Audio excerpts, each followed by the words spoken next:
kapag ka hindi nahubog ang iglesia sa doktrina na ito, hindi nila nakita. Sorry po. At late ang ating camera. Pasensya na bro, bumanat na ako. Okay. Katulad ng aking sinasabi po kanina, kapag ka hindi ito pinahalagahan at hindi ito ni-recover ng iglesia, meron itong negatibong epekto. Apektado nito ang ating pagsamba. Na kung hindi natin nakikita ang kagandahan ng Diyos, hindi tayo madadala, hindi natin napapakinggan gaano kaganda ang Diyos, magkakaroon tayo ng diwa ng pagkabagot sa oras at araw ng pagsamba. At ang pagkabagot, ang pagkainip sa oras at araw ng pagsamba, yan ay nagbubunga yan ay dulot ng hindi tamang pagtingin sa Diyos. So bakit tayo mababagot sa ganong ang ating Diyos na sinasamba, hindi maarok, cannot fathom sa kanyang kagandahan? Kaya sa oras na ito ang ating pag-aaralan, the doctrine of the beauty of God. Gusto kong introduce po sa inyo, at maaaring ito ay bago sa inyong pandinig, pero yung salitang aesthetics, siguro yan ay familiar kayo dyan, yun yung ganda, external appearance na may kagandahan. Simple to say, yan ibig sabihin ng simply to say, yan ang ibig sabihin ng aesthetics. Pero ngayon po, may introduce ako sa inyo na theological aesthetics. Medyo, parang sinasabi nyo na napakabigat ng term na ito. Actually, ang theological aesthetics, ang ibig sabihin po kasi ng theology is study of God. And aesthetics means beauty. So, pag pinagsama po natin, ang ibig sabihin po talaga, in a short definition, ang theological aesthetics means the study of God's beauty. So, wag po kayong ang hirap naman ng term. Ang ibig sabihin lamang po ng theological aesthetics is the study of God's beauty, or the study of the beauty of God. Now, kung gusto niyo po ng longer definition, ang ibig sabihin po ng theological aesthetic in a longer definition is understanding the beauty of God. Okay? Understanding the beauty of God by looking at Him as He reveals Himself first in the Bible, in His work of creation, in redemption, and especially through Jesus Christ. So, kung titingnan nyo po yan, 1, 2, 3,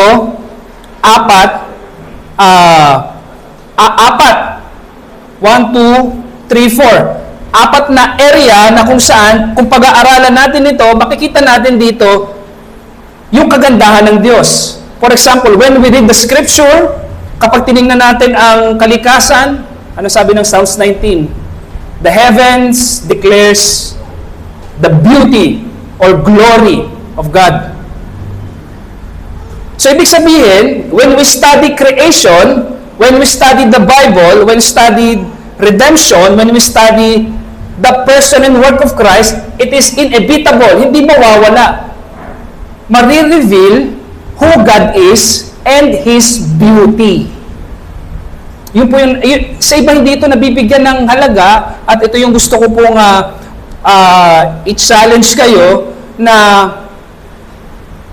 ito yung ating hanapin. Every time we study the scripture, every time na pag-aaral natin ang mga topic na ito, itong mga topic na ito, it reveals an aspects, mga aspeto ng kagandahan ng ating Panginoon. Sinabi ni Jonathan King sa kanyang aklat, The Beauty of the Lord, the objective reality of beauty comes from its correspondence to the attributes of God. Theological aesthetics is directed primarily on the objective beauty of the person of Christ, the beauty of the work of Christ, redemption accomplished, and the beauty of Christ's works ongoing through the Holy Spirit, redemption applied. So, una, pansinin niyo yung sinasabi dito ni Jonathan King na ang tunay na kagandahan is in correspondence sa beauty o attributes ng Panginoon. In other words, ang tunay na kagandahan, yan ay dapat sumasalamin sa katangian ng Diyos. Okay? Nakita niyo po ba yung naging viral sa marami na napakamahal na art na banana na tinape sa wall? Paano ini-interpret ito ng marami? Arts. Pero kung pag-aaralan niyo po, ang daming nag-i-interpret, ang daming nagagandahan at napakamahal. Mga ilang araw, tuyo na yung saging na yon. Pero kung titingnan niyo po dito, kung alam natin yung true meaning ng beauty, pag nakita natin yung saging na naka-tape sa pader, there is no beauty in it. Wala. Pero, alisin niyo yung saging lang yung hawakan ko, there is beauty in it.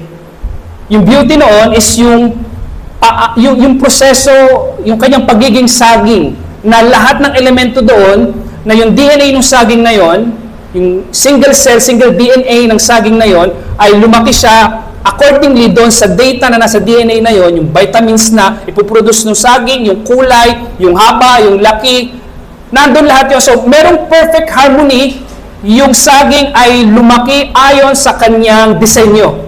Therefore, we see beauty dahil yun ang design ng Diyos sa saging.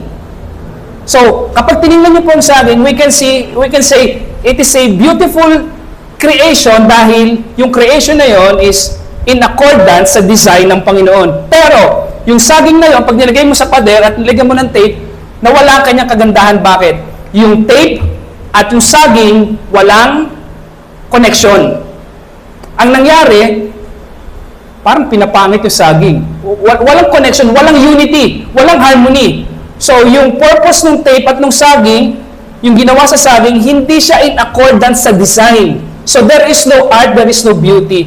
Kaya po, dito sinabi ni Jonathan King na ang beauty is in correspondence to the attributes of God.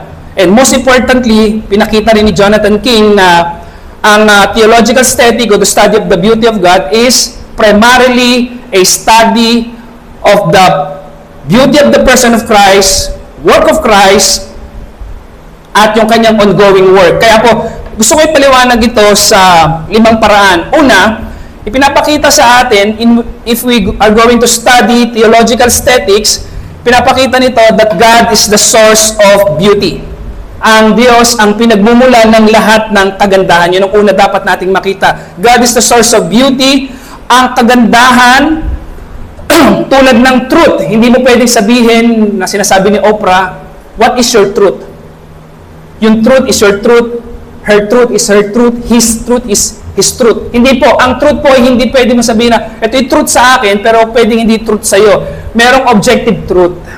Ang objective truth is the truth of God.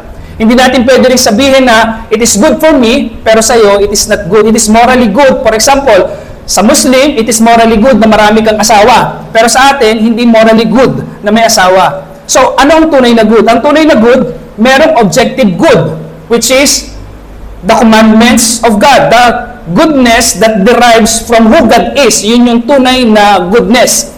Ganon din po, pagdating sa beauty, ang tunay na beauty is grounded in God Himself. There is a true beauty at masasabi natin yun ay tunay na kagandahan if it corresponds sa ating Panginoon. Secondly, the beauty of the person of Christ. So here, pinapakita sa atin na yung clearest and fullest revelation of God is Christ. Tama po? Si Kristo ang kalubusan ng kapahayagan ng Diyos. He is the radiance of His glory. He is, in Him, the deities bodily dwell in Him. So, si Kristo ang kalubusan ng kapahayagan ng Diyos. And if God is beautiful, therefore, Christ is the clearest and fullest revelation of God's beauty because the nature of Christ and the nature of God is one. And the beauty of work of Christ, hindi natin pwedeng sabihin na tayo ay na-attract sa isang bagay na ito, hindi po. Ang dapat nating simulan is para makuha natin ang tunay na mukha ng kagandahan, we must begin to Christ. Yung beauty of work of Christ, makikita rin natin doon yung beauty nito, yung kanyang saving grace, yung kahabagan ng Diyos, yung kanyang pagliligtas mamaya, ay i-explore po natin ito. And then lastly, the beauty of Christ's ongoing work through the Holy Spirit. Ang Panginoong Jesucristo ay patuloy na gumagawa sa pamamagitan ng banal na Espiritu. At ang ginagawa ng banal na Espiritu, binabago ang ating puso. Minumulat ang ating mata para makita natin sino ang Panginoong Jesucristo at binabago tayo ng banal na Espiritu ayon sa wangis ni Kristo. Therefore, yung transformed life, yung binagong buhay ng banal na Espiritu is so beautiful. Alam niyo po kung bakit? Because a transformed life is the reflection of the image of Christ. So, pinapakita sa atin ito na yung regenerated person is beautiful because it reflects the image of Christ in her or in him. Kaya ang mga mananampalataya po, there is beauty in them if they will walk in accordance sa imahe o larawan ng Panginoong Hesukristo.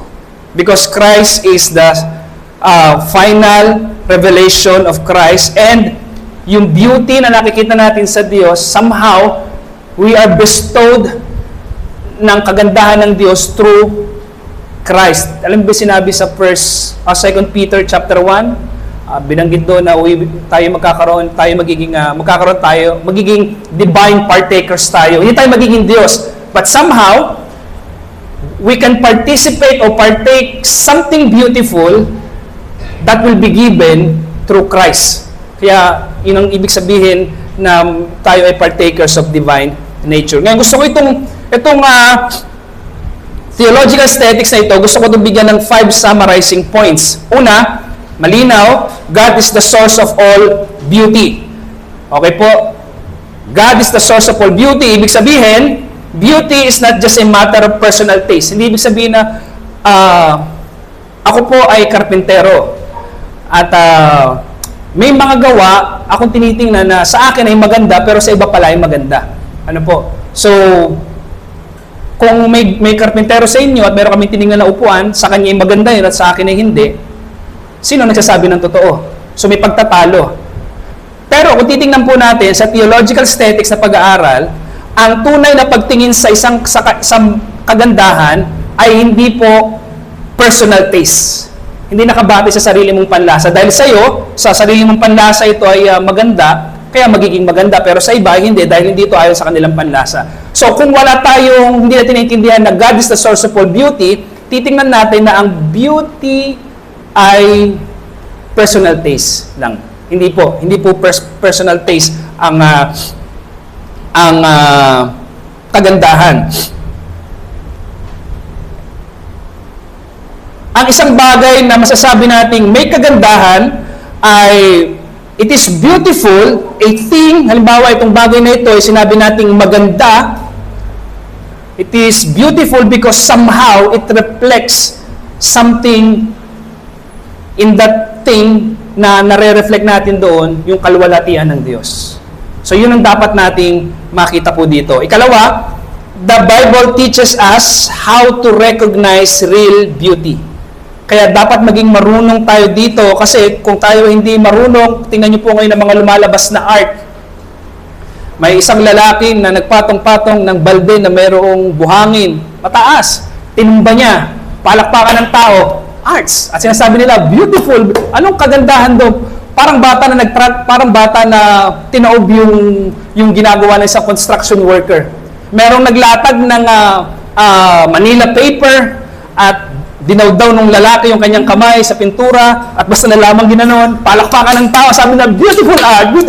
Walang beauty doon kung titingnan natin kasi tingnan mo naman yung mga nakakahiya naman kay Michelangelo, nakakahiya naman sa mga Renaissance. Tingnan naman natin yung mga inukit at ginuhit na larawan ng mga mahuhusay na mga Spanish, mga artist na yan. Nakakahiya naman sa kanila kung gano'n na pala kadali ang art. So, titingnan natin, hindi tayo magiging marunong at hindi tayo marunong mag-recognize ng true beauty, mauwi talaga ang tao sa gano'n. Kaya tingnan niyo yung mga drag queen, yung mga lalaki na identify as a woman, nagdamit ng babae, at anong palakpakan ng mga tao, at anong sabi sa kanila, ang ganda mo. Walang kagandahan sa kanya dahil yung kagandahan na yon ay hindi bagay sa kanya. Dapat maging lalaki siya. Yung magiging maganda siya kung lalakad siya ng ayos sa pagkakalikha ng Diyos sa kanya, makikita natin ang kagandahan ng Diyos sa kanya dahil kumikilos at gumagalaw siya ayon sa disenyo na ginawa ng Diyos. Kaya kailangan natin ng banal na kasulatan para magkaroon tayo ng karunungan sa pagtingin sa kung ano ang tunay na kagandahan. Makikita rin natin na ang creation ay nagpapahayag ng kagandahan ng Panginoon. Creation shows God's beauty. Sinabi ng Psalms 119, the heavens declares the glory of God. Actually, ang tawag ni John Calvin sa creation is the theater of God's glory. Because ang totoo niyan, ang kalawakan ng lahat ng bagay ay nagpapahayag ng kagandahan ng Diyos. Tingnan po ninyo yung mga galaxies. Ang mga galaxies ay nagko-contain ng billions of stars and planets. Iba't ibang mga elemento. And yet, pag tinignan mo sa malayo, para siyang sombrero, para siyang saucer. Bagamat yun may iba't ibang elemento, iba't ibang substance, and yet, pag tinignan mo, they are beautiful. Bakit po? Because yung galaxy, it reflects how God designed this particular thing. So makikita natin yung glory, beauty ng Panginoon because yung wisdom, yung power ng Panginoon ay nare-reflect natin sa bawat galaxy. Tumingin kayo sa araw at nakikita po ninyo, dapat mamamangha kayo sa araw, paano siya self-sustain, paano yung araw ay ang kanyang ibinubog ang init, yan pala ay may vitamina. Isipin niyo yun, kapag tinignan mo, na-realize mo, kumbaga, para maunawaan ng bata, huwag nga lang mapasosobrahan, at magsusunog yung balat natin. Pero yung init na nanggagaling sa araw, yan ay may vitaminang dulot. Yan ay pagkain ng halaman. So nakikita natin yung beauty nung araw dahil kumikilos ang araw ayon sa disenyo na ginawa ng Diyos sa kanya, magbigay liwanag at magbigay ng vitamina. Kumbaga, doon natin nakikita yung beauty and glory. Kaya sabi ng Psalms 19, the heavens declares the glory of God. Pinapakita yung wisdom, power ng Panginoon sa pagkakalikha sa kanila. Katulad ng binanggit ko po kanina, number 4, is Jesus is the clearest picture of God's beauty. Mamaya i-explore po natin yan. Number 5, beauty helps shape how Christian live and worship. Yan. So, ibig sabihin, kapag pinag-aralan natin ang theological aesthetics o the study of beauty of God, it will greatly help, and it will shape our Christian life and how we worship. Ibig sabihin noon, ano sabi ni Pablo sa Philippians? Chapter 4.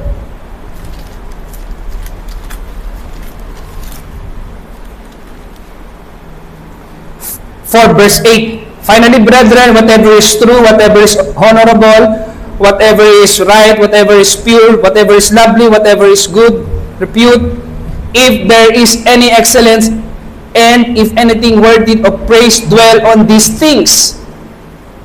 So, pinapakita rito sa atin, dito may beauty. Philippians chapter 4 verse 8, there is beauty. So, dapat mag-conform tayo sa sinasabi sa Philippians chapter 4 verse 8.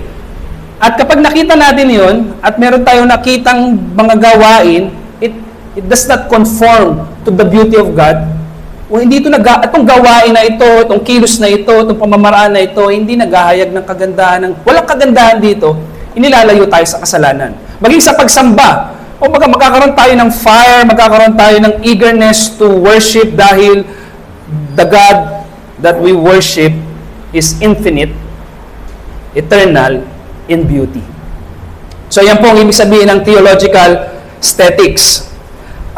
Pasensya na po kayo kung napapansin nyo ako po medyo nagmamadali. Actually, ito po kasi ay 5 lectures po ito. At sinamarize ko lamang para at least mapukaw ang inyong interest na if gusto ni Pastor Francis na mag-go further pa dito sa study na ito, at least ay meron kayong ideya.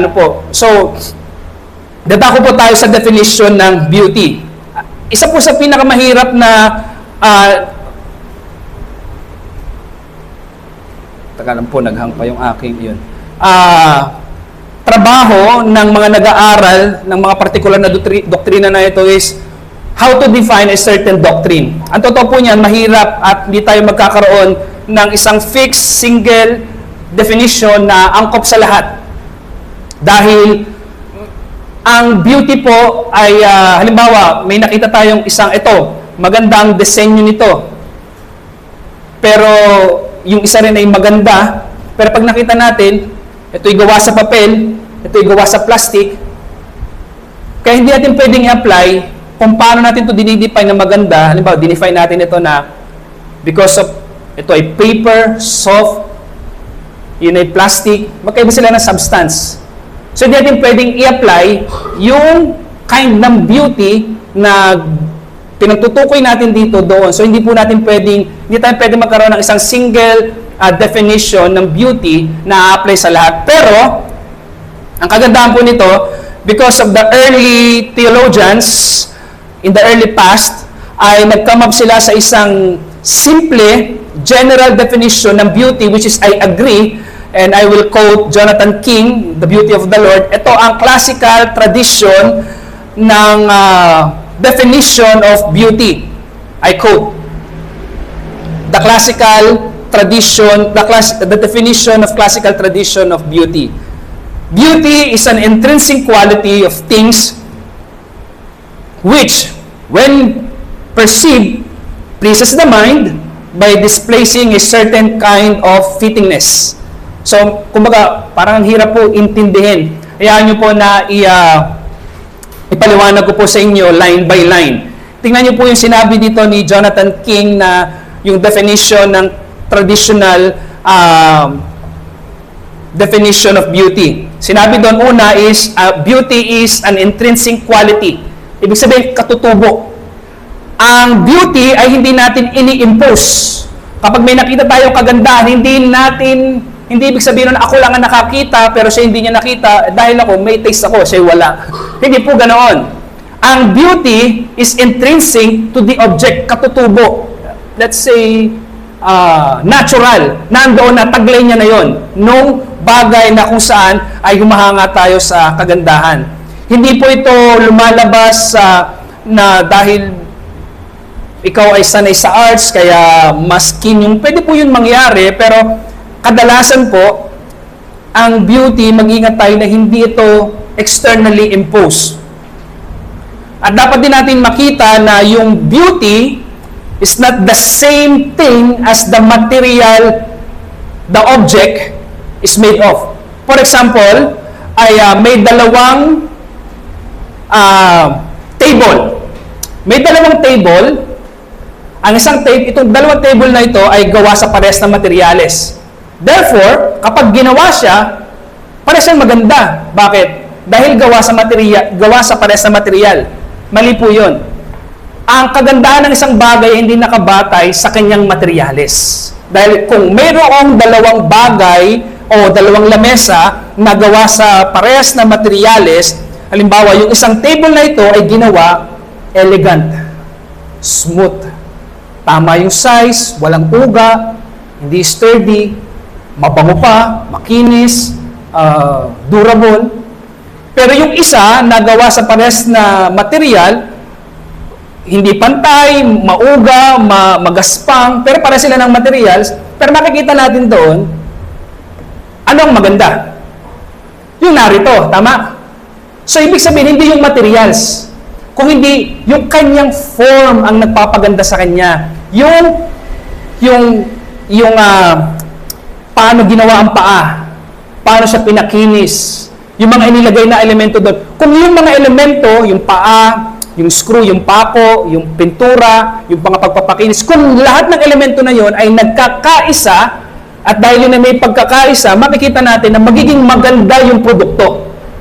So, hindi nakabatay sa materyales. Hindi naman po sa pagmayabang, yung pong, may pinagawa po nun sa akin na pangit na upuan, patako na po yun. Pero sabi, baka may restore mo. Pangit talaga po siya, inaanay na. Pero na-restore ko naman po ng maayos. Hindi naman po sa nagbubuhat ng bangko, pero bangko yung ginawa ko. Nung itinabi po doon sa kanilang bagong biling upuan, maganda pa po yung aking ni-restore. So, ibig sabihin, wala doon sa materyales, kung hindi, paano naging yung kanyang kabuuan, yung mga iba't ibang mga bahagi, paano sila nagkakaisa. Dahil kung ang lahat ng bahagi ay may unity, may harmony, magre-result ito to see beauty. Ang beauty po ay nasa harmony ng object. For example, sa inyo pong lahat dito, kung ang isa ay kumanta ng hymns, yung isa ay sintonado, yung isa ay hindi, iba't ibang tono ng boses, makikita ba natin yung beauty ng pagkanta? Hindi. Pero okay lang po sa atin yun. Pero kung titingnan natin strictly speaking, kung meron ditong magaling na kumanta, sabi niya, hindi maganda yung pagkakakanta. Kasi may iba't ibang tono. Pero, kapag kumanta ang lahat na sabay-sabay, nagbe-blending, nagkakaisa, may harmony, may symmetry, may tama yung proportion, tama yung buka ng bibig, makikita natin yung beauty. Kasi nagkakaisa. United, at yung nagagawa, yung disenyo, yung purpose ng gathering is to sing. So, doon merong beauty.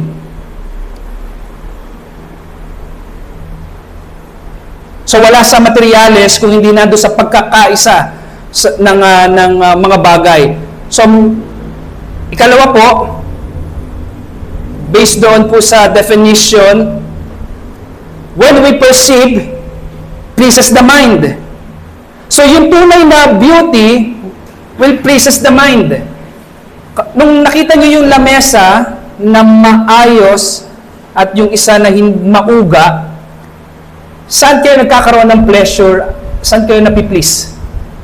Doon sa maayos na lamesa. So, ibig sabihin, through beauty, it will affect our sensory, yung ating intellectual, kung nagbabasa ka ng libro at ganda yung binabasa mo, magkakaroon ka ng feeling ng pleasure. So, ibig sabihin, true beauty has an effect.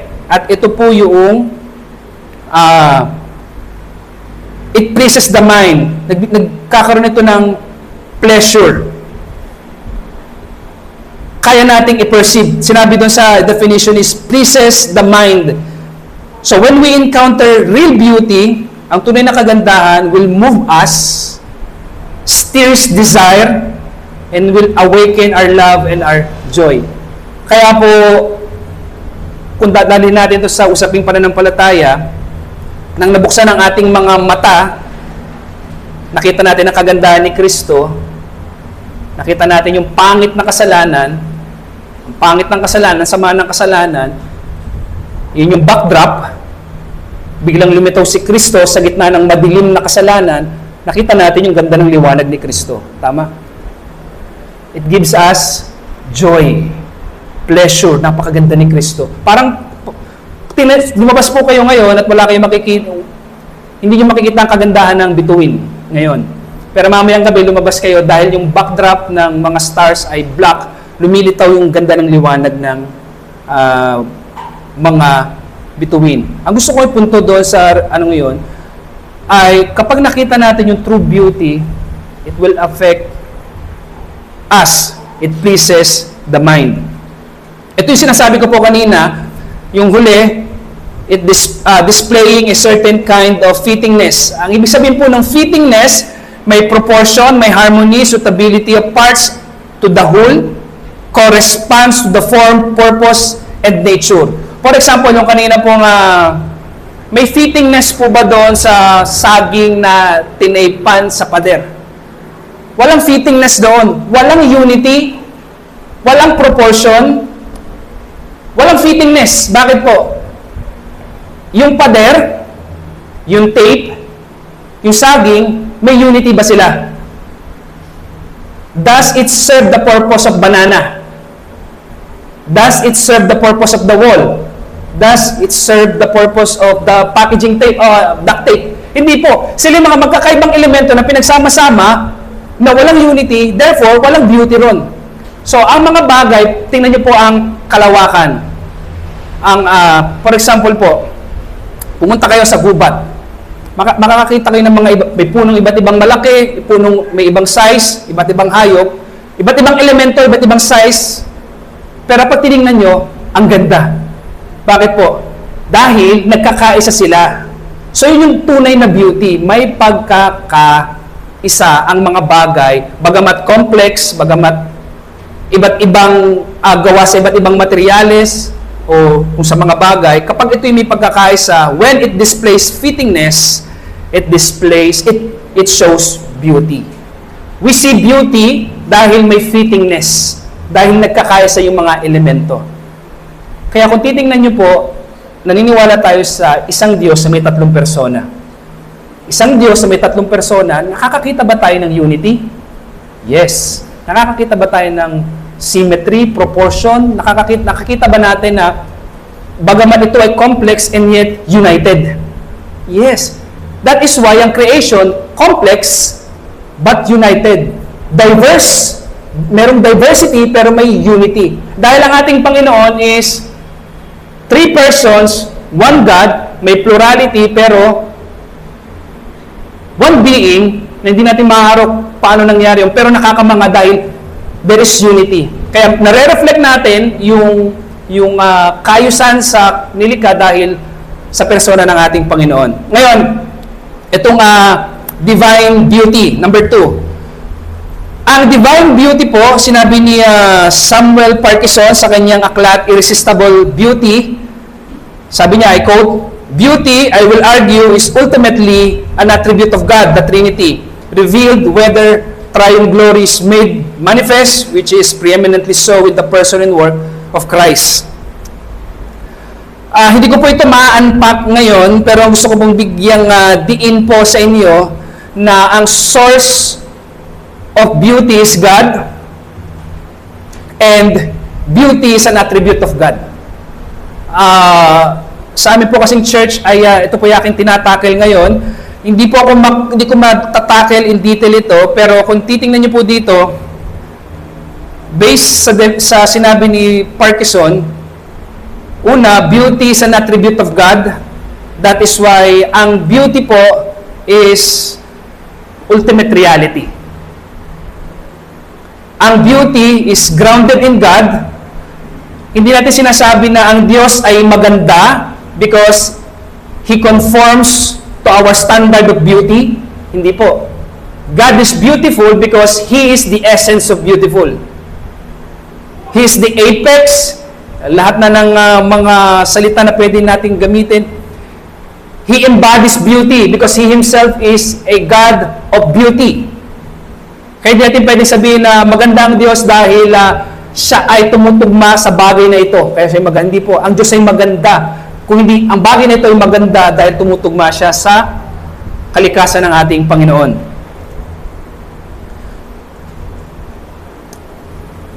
Siguro po ako po yung magja-jump muna doon sa, meron po dyan 3 bullet. Gusto ko muna ipaliwanag itong 3 bullet na ito for the sake of time. Bago ko po yun i-explain, gusto ko ipaliwanag yung isa dito, yung 2 attributes ng ating Panginoon, aseity and simplicity. Pag po sinabi natin aseity, huwag po kayong ma-intimidate sa term na yan. Ang ibig sabihin lamang po niyan, God exists by Himself. God is independent. Pag sinabi natin aseity, ang Diyos ay nag-i-exist sa Kanyang sarili. Ang reason ng Kanyang existence ay Kanyang sarili. Actually, the nature of God is to exist. Ang nature natin is not to exist. Dahil ang ating existence is derivative. It derives from the ultimate God whose nature is existence. Nakakuha niyo po yung ibig ko sabihin na ang kalikasan ng Diyos, ang Kanyang pagka-Diyos talaga ay pag-iral, existence. Yun ang ating Panginoon. So, He is aseity. Ang Diyos din is simple. Hindi po ibig sabihin na simpleng maintindihan. Hindi po. Gusto ko pa ipaliwanag yung doctrine of divine simplicity. Ang ibig sabihin lamang po nito na ang Diyos ay hindi binubuo ng mga iba't ibang bahagi. Huwag nating isipin yun. Ang Diyos ay may mga katangian, walang hanggan, kabutihan, kahabagan, pag-ibig. Lahat ng yan ay mga katangian ng ating Panginoon. Pero ang Diyos po hindi binubuo ng mga katangian na yon. Dahil ang lahat ng katangian na yon ay Kanyang mismong kalikasan. Siya yun mismo. Hindi natin sinasabi na ang Diyos, halimbawa ito po ang Diyos, lalagyan ko siya ng kabanalan, lalagyan ko siya ng kalakasan, lalagyan ko siya ng biya. Hindi po ganoon ang Diyos. Dahil ang Diyos po ay, kung siya ay banal, yun ang Kanyang buong kalikasan. Hindi siya binubuo ng mga bawat katangian.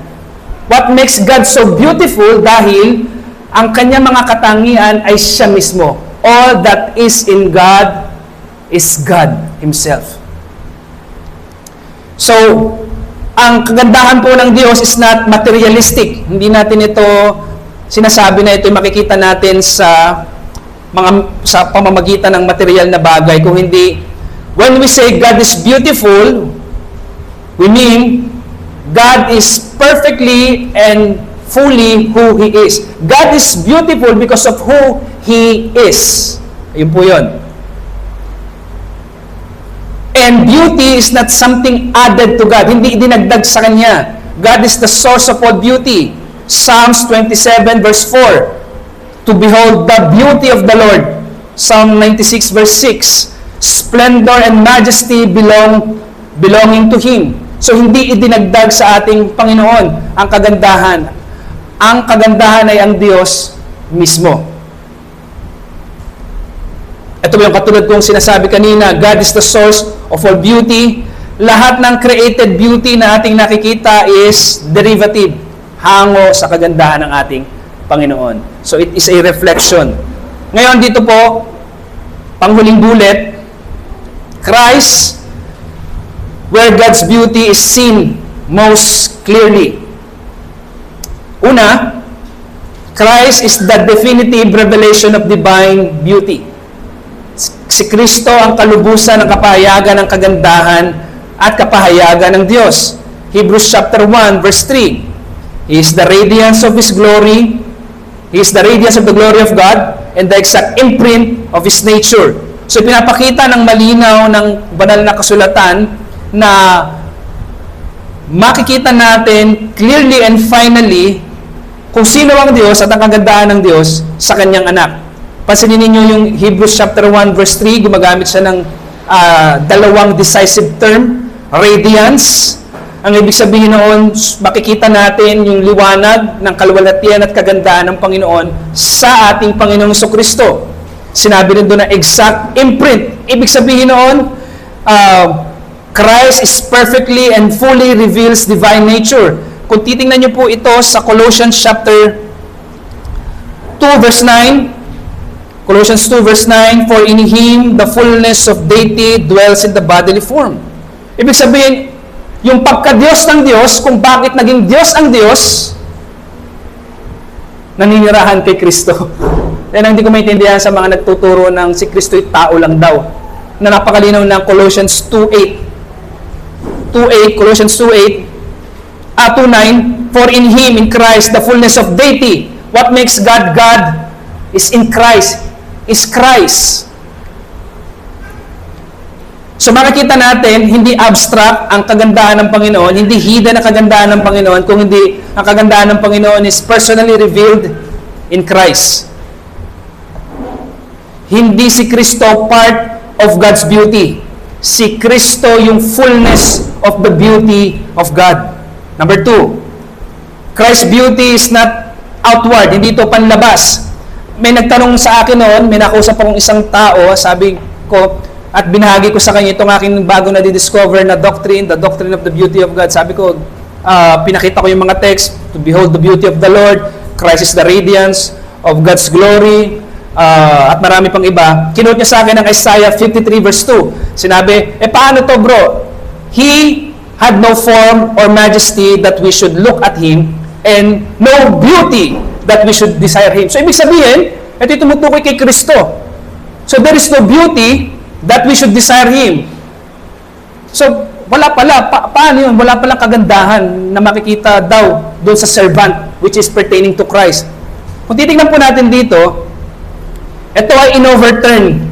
Yung worldly expectation ng mga tao is to see external temporal beauty.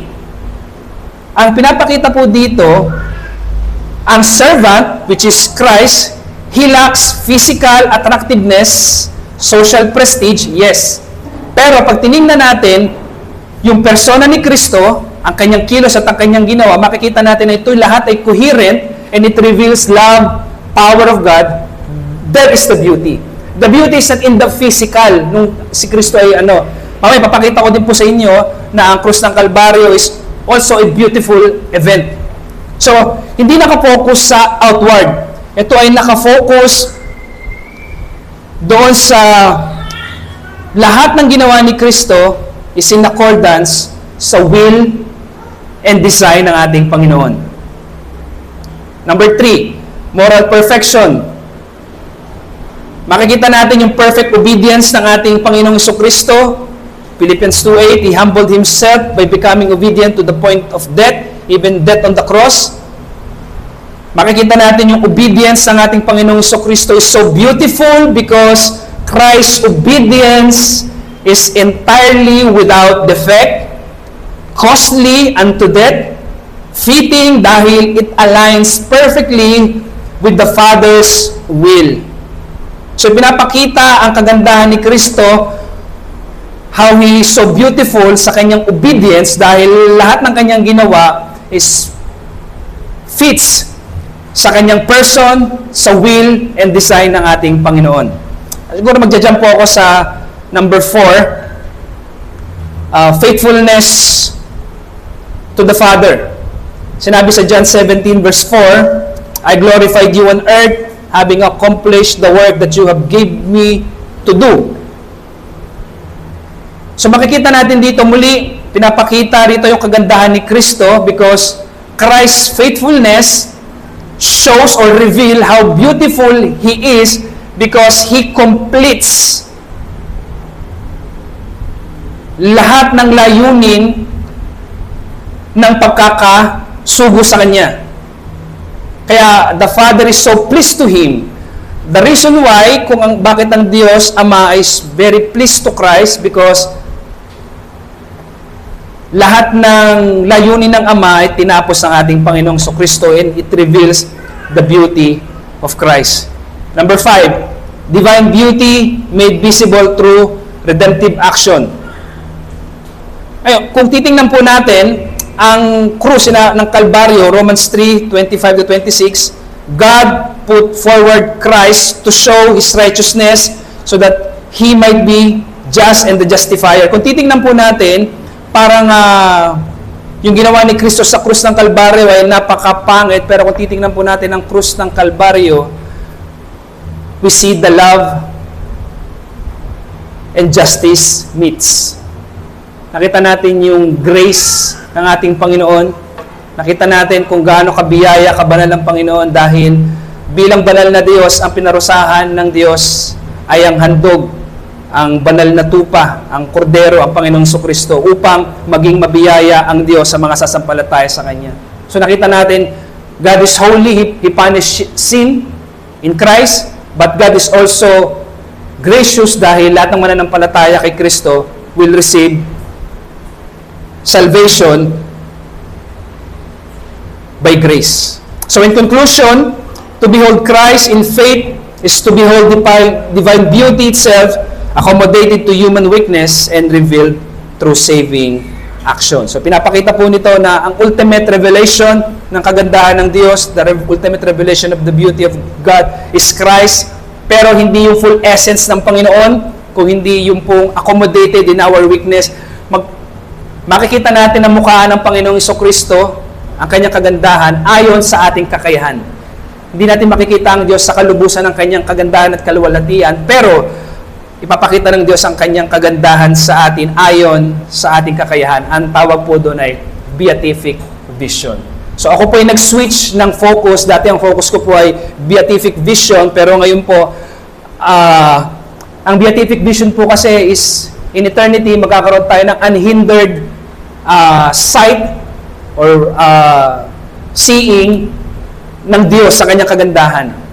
Ako po ay nag-switch sa theological aesthetics dahil gusto kong ipakita na yung makikita natin kagandahan sa walang hanggan, meron tayong glimpse sa temporal na buhay nito. Maaari nating makita, bagamat maliit na pasilip sa kagandahan ng Diyos na makikita natin sa walang hanggan, it's enough. Yung small glimpse na yon is enough for us to be humbled and be amazed for all eternity. So, may question and answer po ba? Meron pa, ayun po. Sige, kung may tanong po kayo at sagot, tanong po ay tulungan po ako ni Pastor Francis.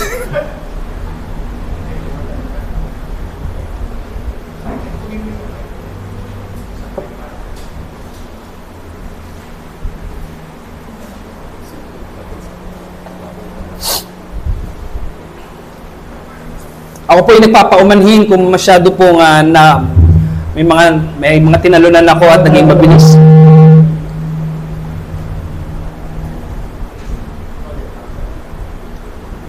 Pero kung wala naman po, ay okay lang naman po. At least wala na akong trabaho.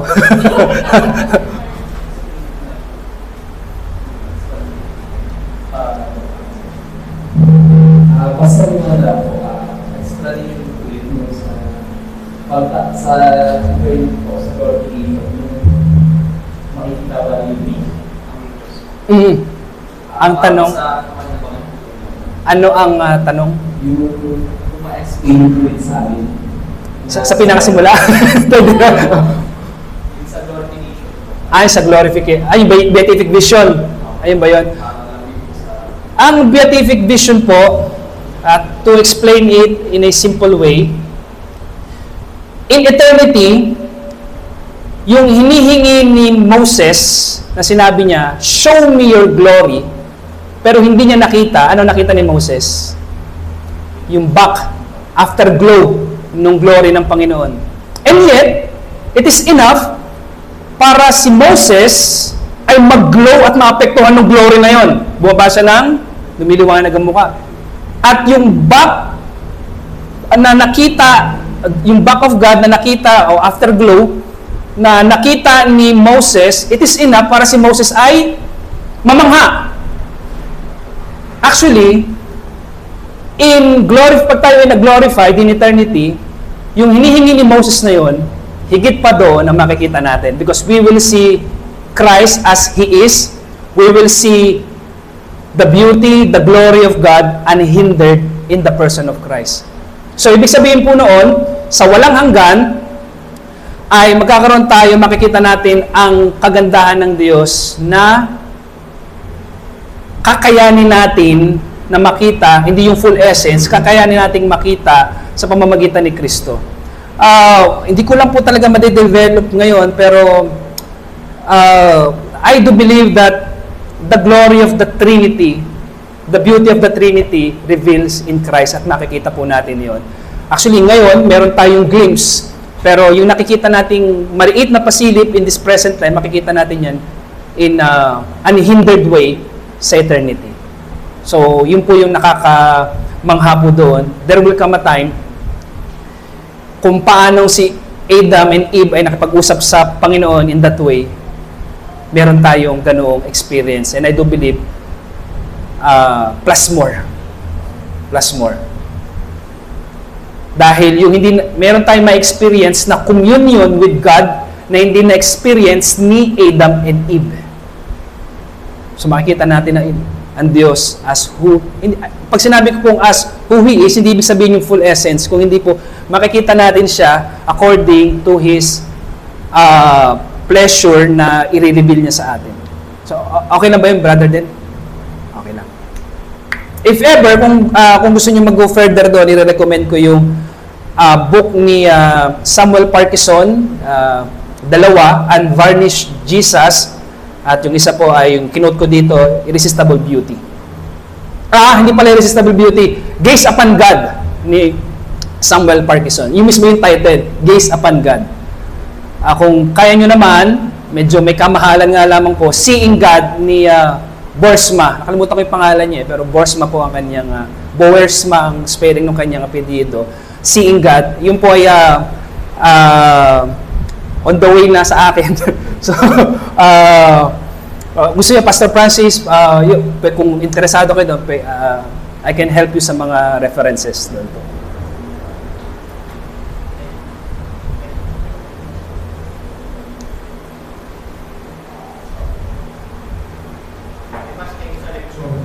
Yung question ko actually, how do we explain? Kasi hindi ko sa beatific vision, pagdating sa consolation, sa glorification, the beatific vision is greater than what we can perceive ngayon. Uncompared, ako. Compared to what we can perceive. Pero, siya pa rin is based naman yung capacity natin. Kasi yung position sa beatific vision natin, ang position sa beatific vision, makikita natin yung Trinity itself. Although, ang inanin ko si Lord, nakikita through Jesus Christ. Yes. Hindi natin pwede makita yung talagang fullness of glory. Yes, apo. Even as glorified creature. Mm. Kasi we remain to be creature, we remain to be the creator. Mm. Paano po natin i-explain na makikita natin yung unity ng Trinity in Christ, in the person of Christ, sa consummation, without confusing them na makaisipin nila modalistic tayo or oneness yung position natin sa pagdating sa Trinity. Ano kaya natin siya kasi explain without confusing people na oneness? Baka pagkamalan nila tayo oneness. Paano natin makikita yung beauty ng Trinity in the person of Christ? Without confusing po yung tao na pwede natin pag-explain na ang position natin is oneness. Baka kasi isipin nila o model or oneness yung position po natin pagdating sa Trinity, in terms of Trinity. Ang totoo po niya na Pastor Francis ay I'm still exploring that subject. Pero hindi ko masasagot po fully at hindi ko po masasatisfy as of now yung inyong question. But yung pong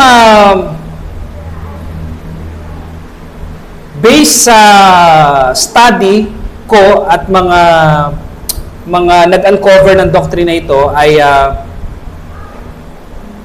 sinasabi nila Christ will be the revelation of the triune glory. The glory of the triune God. I'm still exploring po kung paano yun, paano natin makikita yun. Pero I do believe, makikita natin yung glory ng Panginoon as God pleases na i-reveal. But ngayon po, hindi ko masasagot paano. Still, ako po ay nandun pa rin sa exploration. Actually, medyo sa akin po ay nandun po ako sa uncharted dimension. Opo, kaya po yung kasing aking mga resources ay medyo hindi ganoon nag-go deep. Medyo tinouch lang nila, na-scratch nila yung surface, pero hindi ko pa kasi makita yung mga exegetical study. Although nape-persuade ako, yes, in the person of Christ, makikita natin yung revelation ng glory of the Trinity on how nandun pa rin po ako kasi naghahanap pa rin po ako ng exegetical o expository text regarding po doon. So, pasensya na po, hindi ko pa po. Pero paano siya talaga sa akin? Hinahanapan ko kayo sa sakali, ikata sa akin yun. Nahihirapan akong develop ng sagot. Kasi although alam natin persuaded tayo na hindi oneness yung position natin. Pero kailangan natin sa mga may communicate sa ating Yes, opo.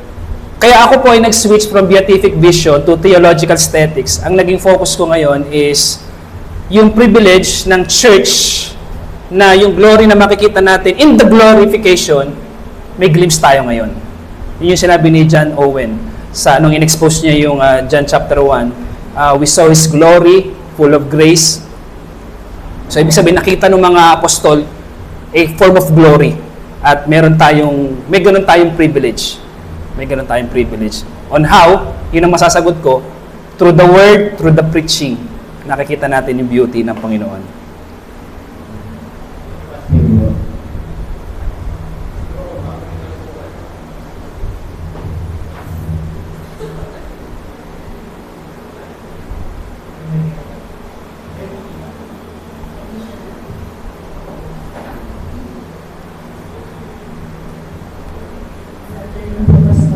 Opo. Additional lang po. So, yan. Yun ang gusto ko po. Noong nakaraan lang na minsan nakarang fiesta ng Nazareno. So, Umaten po ba kayo? Umaten po kayo? Hindi ko. Pala po lang po. Sabi niya, sabi ng isang nagsisiwala na, sabi niya, pagalingin mo ako kung Nazareno para maalagaan po kita.